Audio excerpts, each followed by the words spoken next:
חזרה למשפט. אני לא בטוח שקסטנר הבין את מה שאני הבנתי, בסך הכל הוא היה בדרג של אייכמן ולא ידע מה נעשה למעלה. אבל הוא הבין שאפשר להפסיק את המשלוח של יהודי הונגריה אם תבוא תשובה חיובית. וקיווה שברנט יחזור, ברנט לא חזר.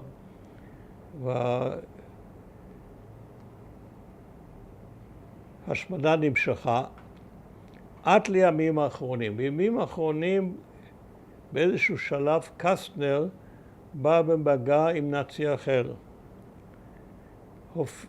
הופיע בהונגריה נאצי בשם בכר, קורט בכר. בשר בגרמנית. קורט בכר היה קצין בכיר ב-SS, יותר בכיר מאייכמן. אייכמן היה סגן אלוף, הוא היה משהו כמו אלוף משנה, אולי אפילו תת אלוף. והוא היה ממונה על העניינים הכלכליים של ה-SS. והוא התעניין ביהודי הונגריה לא בשביל לשלוח אותם לאושוויץ, זה לא עניין אותו, אלא בשביל לקחת את הרכוש שלהם. להחרים את הרכוש של יהודי הונגריה למען ה-SS, לא בשביל עצמו, למען ה-SS. אולי גם בשביל עצמו, מי יודע. והוא לא היה נאצי שרוף כמו אייכמן, שהיה פנאטי, אלא בורגני טוב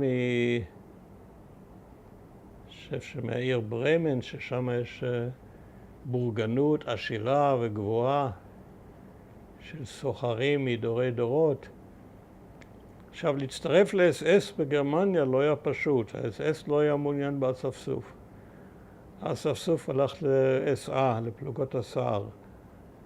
SS חיפשו אנשים רמה יותר גבוהה, ובשביל להבטיח את זה הם עשו דבר מאוד פשוט. כל מי שהתגייס ל-SS צריך היה לקנות לעצמו את המדים.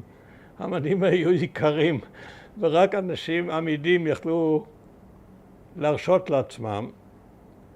והוא, קורט בכר, הלך ל-SS, לא סתם ל-SS, לפלוגה הרכובה, על סוסים. זאת אומרת שהוא גם קנה את הסוס.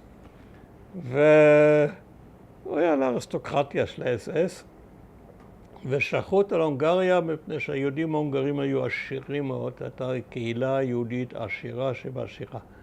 הוא היה צריך לאסוף את הרכוש שלהם